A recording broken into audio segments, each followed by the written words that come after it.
안녕하세요. 필주 작가입니다. 오늘은 2022년 꼬마 빌딩 가격이 어떻게 될지에 관련하여 세 분의 꼬마 빌딩 전문가분들의 의견을 한번 요약해보고 지난 3년간 꼬마 빌딩 두 채를 제가 매입하면서 느꼈던 내용을 토대로 보다 솔직하게 올해 꼬마 빌딩 시장을 전망해 볼까 합니다. 아마 영상을 끝까지 보신다면 올해 어떠한 꼬마 빌딩을 매입하는 게 좋을지에 대해서 조금 고민해 보실 수 있을 것 같네요. 늘 말씀드리지만 저는 결코 부동산 전문가는 아닙니다. 따라서 저도 매년 꼬마 빌딩 전문가분들의 전망을 참고하여 꼬마 빌딩 투자를 결정하는데요. 제가 꼬마 빌딩 투자를 하면서 아파트나 상가와 달리 여러 정보가 얻기 힘든 소위 정보의 비대칭성이 심한 분야라 생각이 드는데요. 따라서 우선 꼬마 빌딩 투자에 관심이 있다면 아실 법한 세 분의 전문가분의 의견부터 요약해 보겠습니다. 첫째는 빌딩 로드 중개법인의 오동엽 대표님이시고요. 두 번째는 알파카 부동산 김영정 대표님, 그리고 마지막으로는 빌사남의 김윤수 대표님의 올해 빌딩 시장을 전망해 보겠습니다.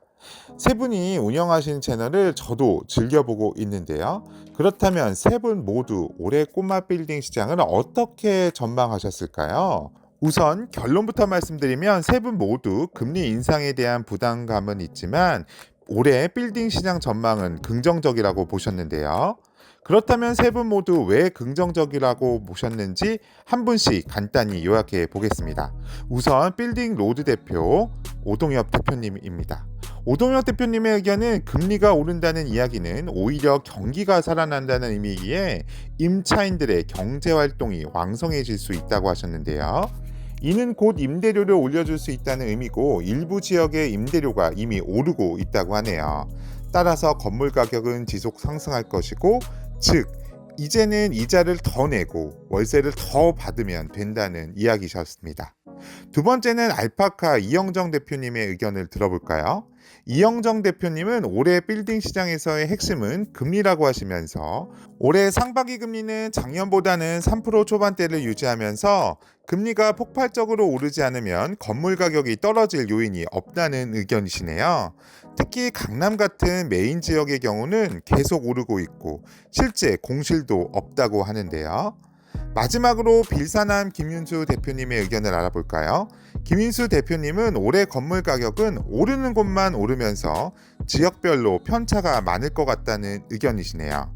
실제 최근 매도 물건은 서울 외곽이 많고 주요 지역의 경우는 매도 의뢰조차 없다고 하시면서 인플레이션으로 시장에 돈이 많이 풀려 주요 지역 임대료가 많이 올라가서 강남 같은 주요 지역은 매입을 적극 추천하고 계시는데요. 세 분 모두 빌딩 중개법인을 운영하시기에 조금 더 시장을 긍정적으로 바라보고 있으신 것 같은데요.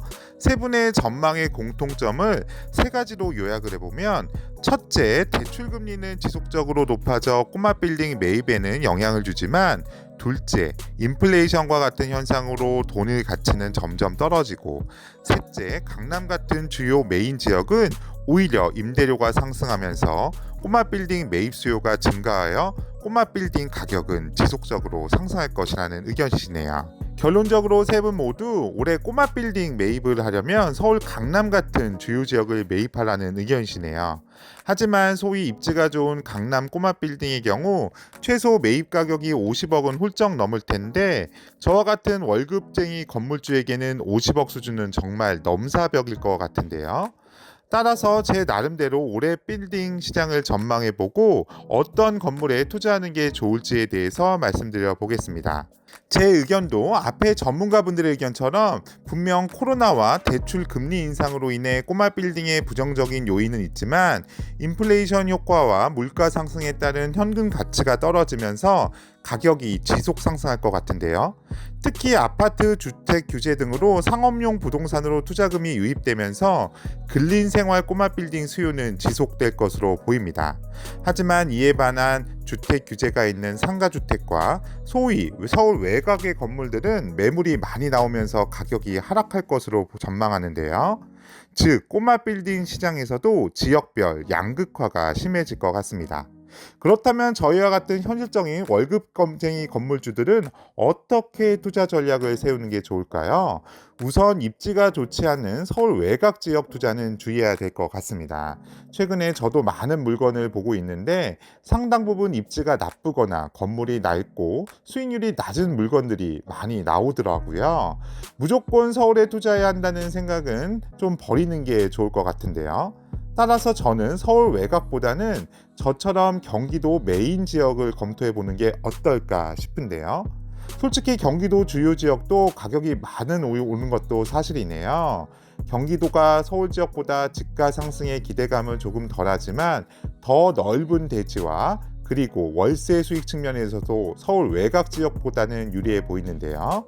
보시는 표와 같이 작년 상업용 건물 기준시가 상승률이 경기도 또한 2.39%에서 5.05%까지 증가하였고 서울보다 많은 약 2배의 집가 상승을 보이고 있는데요.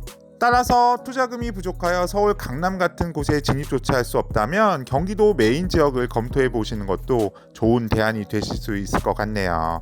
여러분 모두가 올해 건물주가 되시길 진심으로 응원하겠습니다. 다음번 영상에서는 제가 3년 동안 건물주가 되면서 겪었던 재미있고 황당한 에피소드 3가지에 대해서 말씀드리겠습니다. 제 영상이 좋았다면 구독과 좋아요 부탁드립니다. 감사합니다.